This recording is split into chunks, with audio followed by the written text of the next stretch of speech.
नमस्कार दोस्तों। इस लॉकडाउन वाली सिचुएशन में मेरे को एक ऐसा प्लेटफॉर्म बनाना पड़ा जिसको ऑनलाइन प्लेटफॉर्म बोलते हैं। मैं अपनी कोचिंग चलाता हूँ बॉन्ड फिजिक्स क्लासेस से। तो 11th के और 9th के जो स्टूडेंट जो इस साल 12th और 10th में आने जा रहे हैं, उन्होंने मेरे को काफी कॉल करके बोला सर हमारे लिए कुछ करिए। वो थोड़ा सा परेशान हो रहे थे कि कोचिंग गाइडलाइन मिल नहीं पा रही उन्हें। तो उनके लिए हमने क्या सोचा है कि ऑनलाइन क्लासेस प्रोवाइड की जाए। तो हम ऑनलाइन क्लासेस के लिए हमने एक चैनल बना रखा है बॉन्ड फिजिक्स क्लासेस। इस बॉन्ड फिजिक्स क्लासेस के नाम से ये चैनल में मैं 12th की पूरी फिजिक्स को पढ़ाने वाला हूँ और स्टेप बाय स्टेप पूरी सब्जेक्ट टोटल सब्जेक्ट की क्लासेस इसमें लगाई जाएगी। तो आज से हम क्या है, थोड़ा सा पहला लेक्चर है तो हम 12th की फिजिक्स के सिलेबस के बारे में आज बताने वाले हैं। इस लेक्चर में हम ओनली 12th के फिजिक्स की इंट्रोड्यूस करेंगे कि 12th की फिजिक्स में क्या क्या है। 12th की फिजिक्स में हमें 3 टॉपिक पढ़ने को मिलते हैं। 3 टॉपिकों के अलावा 12th की फिजिक्स में कुछ भी नहीं है। 3 टॉपिक कौन कौन से हैं? पहला टॉपिक है आपका इलेक्ट्रो मैग्नेटाइज्म, दूसरा है आपका ऑप्टिक्स और तीसरा है आपका मॉडर्न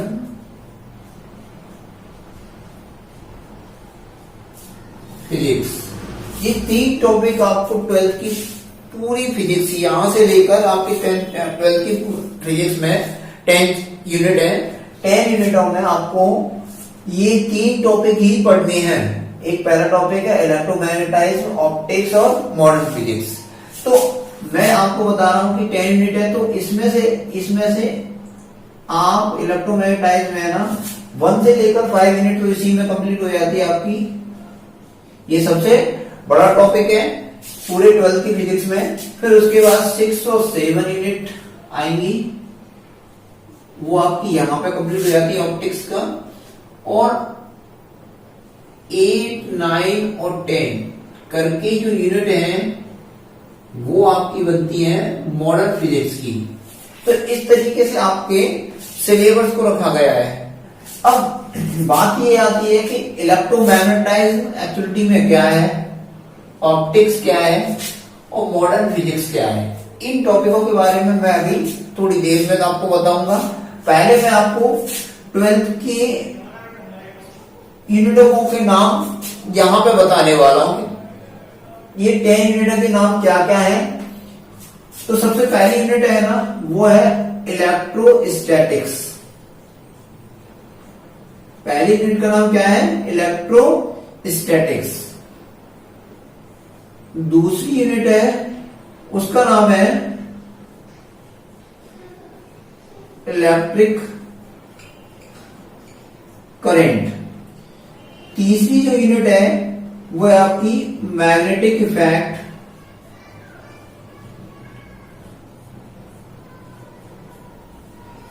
और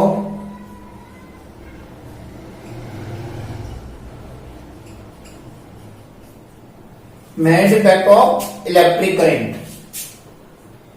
फोर्थ जो यूनिट है वो आपकी बनती है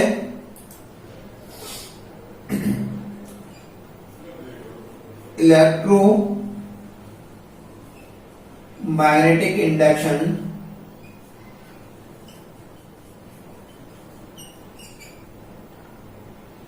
एंड अल्टरनेटिव करंट।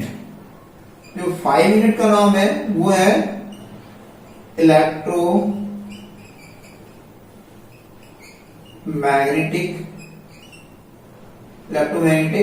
वेव। इस तरीके से आपकी जो इलेक्ट्रोमैग्नेटाइज्म की जो 1 से लेकर 5 यूनिट है वो आपकी इलेक्ट्रोमैग्नेटाइज्म का पार्ट है। अब बात आती है ऑप्टिक्स की। तो ऑप्टिक्स का मतलब होता है लाइट। थोड़ा जनरली बता देते हैं। और यहाँ पे आपका जो इलेक्ट्रोमैग्नेटाइज का मतलब है वो इलेक्ट्रिसिटी और मैग्नेट से रिलेटेड है, वो मैं आपको बताऊंगा अभी।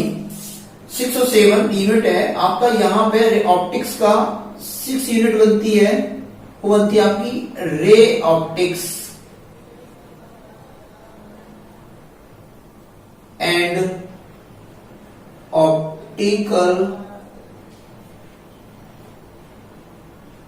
इंस्ट्रूमेंट। 7 यूनिट जो आपकी बनती है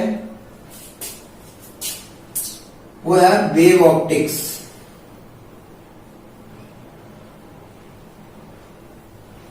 ठीक है। और मॉडर्न फिजिक्स, जो मॉडर्न फिजिक्स है उसकी 8 यूनिट है, वो है उसका नाम है एटम एंड न्यूक्लियरी। 9 यूनिट है वो आपका है सेमीकंडक्टर।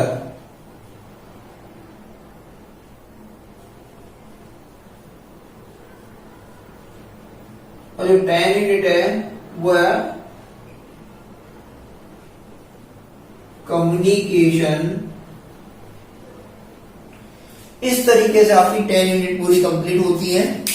इस 10 यूनिटों को कंप्लीट करने के लिए मैंने आपको 3 टॉपिक बताए हैं, इलेक्ट्रोमैग्नेटाइज, ऑप्टिक्स और मॉडर्न फिजिक्स। इलेक्ट्रोमैग्नेटाइज में 1 से लेकर 5 यूनिट कंप्लीट होती है। देन आफ्टर ऑप्टिक्स में 6-7 यूनिट कंप्लीट होती है। मॉडर्न फिजिक्स में आपकी 8-9-10 यूनिट कंप्लीट होती है। ये आपके सिलेबस में है, 10 यूनिट है। 10 यूनिट में सबसे पहले यूनिट का नाम है इलेक्ट्रोस्टैटिक्स, दूसरी यूनिट का नाम है electric current and magnetic effect of electric current, तीसरी यूनिट का नाम है, चौथी यूनिट का नाम है electromagnetise and induction and alternative current, और 5 यूनिट का नाम है वो है आपका इलेक्ट्रोमैग्नेटिक इफेक्ट वेव। सॉरी। अब ऑप्टिक्स का जो 6 यूनिट बनती है वो ray optics and optical instrument and 7 unit का नाम है वो वेव ऑप्टिक्स है। इसकी 2 यूनिट है 6 और 7 की। अब इसमें मॉडर्न बेस में 3 यूनिट बनती है 8, 9 और 10। 8 यूनिट का नाम है एटम एंड न्यूक्लियरी एंड 9 यूनिट का नाम है वो सेमीकंडक्टर एंड कम्युनिकेशन। अब मैं आपको थोड़ा सा इसकी कहां से कितने ये सारा थोड़ा सा सिलेबस के बारे में इंट्रोड्यूस करा दिया। सबसे पहले मैं इलेक्ट्रोमैग्नेटाइज को डिस्कस करूंगा, बाद में ऑप्टिक्स के बारे में डिस्कस कराऊंगा, देन आफ्टर मॉडर्न फिजिक्स की। ये इस तरीके से ही पढ़ने चाहिए, मेरा ओपिनियन यही है, क्योंकि सबसे पहले इलेक्ट्रोमैग्नेटाइज ही पढ़ोगे तब आपको ऑप्टिक्स समझ में आएगा, देन आफ्टर मॉडर्न फिजिक्स समझ में आएगा। अदरवाइज कोई कहीं से नहीं समझ में आएगा। अब इलेक्ट्रोमैग्नेटाइज की बात करें कि इलेक्ट्रोमैग्नेटाइज एक्टिविटी में है क्या, अब मैं इनके बारे में पहले बताऊंगा, तीनों टॉपिकों के बारे में। ये इलेक्ट्रोमैग्नेटाइज के बारे में डिस्कस करेंगे, फिर ऑप्टिक्स के बारे में, फिर मॉडर्न फिजिक्स के बारे में। इनसे इनके नाम क्यों पड़े, इलेक्ट्रोस्टैटिक्स पहली यूनिट का के नाम इलेक्ट्रोस्टैटिक्स ही क्यों है, दूसरी यूनिट का नाम इलेक्ट्रिक करंट क्यों है, magnetic effect of electric current तीसरी यूनिट का नाम क्यों है, ये स्टेप बाय स्टेप इसके अंदर एक प्रोसेस होती है, वो उस प्रोसेस के अंदर अपने ये नाम रखे गए हैं, क्योंकि इलेक्ट्रोस्टैटिक्स का भी मतलब है, इलेक्ट्रिक करंट का भी मतलब है। यहाँ पे इन सभी के नामों का मतलब होता है, वो नामों का मतलब मैं आपको अभी बताने वाला हूं, थोड़ा सा वेट करिए।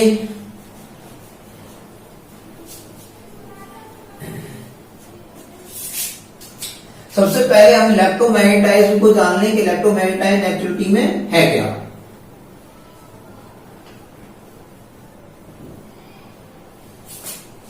इलेक्ट्रोमैग्नेटाइज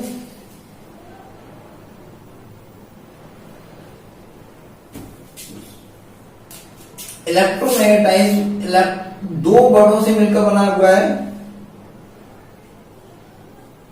इलेक्ट्रो प्लस मैग्नेटिक। तो इलेक्ट्रो का मतलब यहां पे क्या है, इलेक्ट्रो का मतलब है चार्ज से, किससे, चार्ज से, और मैग्नेट का मतलब आप जानते ही हैं किससे, मैग्नेट से। तो हम यहां पे इलेक्ट्रो का मतलब रखेंगे चार्ज और मैग्नेट का मतलब मैग्नेट से। तो यहां से अपन ये क्लियर कर सकते हैं कि ये जो इलेक्ट्रोमैग्नेटाइज्म में आप जो पढ़ते हैं उसका मतलब ये है कि हम यहाँ पे किसके ऊपर स्टडी करने वाले हैं, स्टडी ऑफ चार्ज, इसकी चार्ज की, basically study of charge, that is called to the electromagnetism. ये इसकी डेफिनेशन बन सकती है, तो डेफिनेशन यहां बना लेते हैं कि study of charge that is called electromagnetism। तो बात अब यहां पे आ जाती है कि what is the word of charge. आप इसको थोड़ा सा इसको हाईलाइट कर लें कि इसका मतलब क्या है। चार्ज का अगर आपको पता होगा तो आप इसके बारे में थोड़ा सा जान सकेंगे, क्यों इससे क्लियर हो रहा है कि अपन चार्ज की स्टडी करने वाले किसके अंदर, इलेक्ट्रोमैग्नेटाइज्म में। तो इलेक्ट्रोमैग्नेटाइज्म में चार्ज एक्टिविटी में चार्ज क्या चीज है। चार्ज में आपको बता देता हूं कि दुनिया में ये पहले चार्ज को जानने के लिए पहले आपको जानना है मैटर। मैटर क्या है, मैटर मैंने आपको 11th में बताया, मैटर की डेफिनेशन होती है क्या, occupy the some space and have the some mass, that is called to the matter. और ये सर्वाइव करता है और सराउंडिंग। ये दुनिया में आपके चारों तरफ कोई ऐसी भी चीज जो क्या करती हो, जगह घेरती हो और उसके अंदर कोई ना कोई मास हो। ये 3 स्टेटों में रहती है, सॉलिड, लिक्विड और गैसेस में। तो इनमें मैटरों में क्या होता है कि ये मैटर किससे मिलकर बने हैं, इसका स्मॉलर यूनिट है एटम। तो एक एटम के अंदर चार्ज रहते हैं, एक नेगेटिव चार्ज और दूसरा positive charge. Negative charge electron होता है, पॉजिटिव चार्ज प्रोटॉन होता है। तो ये वही चार्ज है, इसी के बारे में। तो यहाँ पे अपन नेगेटिव चार्ज को इंट्रोड्यूस करेंगे। क्यों, इलेक्ट्रो मींस इलेक्ट्रॉन वाला चार्ज। इसके ऊपर क्या सा नेगेटिव चार्ज प्रोड्यूस रहता है, तो इसी की चार्ज के बारे में अपन पूरा डिस्कस करने वाले। ये एक महाराज भगवान कूलॉम थे, उन्होंने साइंटिस्ट कूलॉम ने इसके बारे में खोज की थी, कूलॉम। इसीलिए इसका यूनिट का नाम भी क्या है, चार्ज की यूनिट का नाम कूलॉम।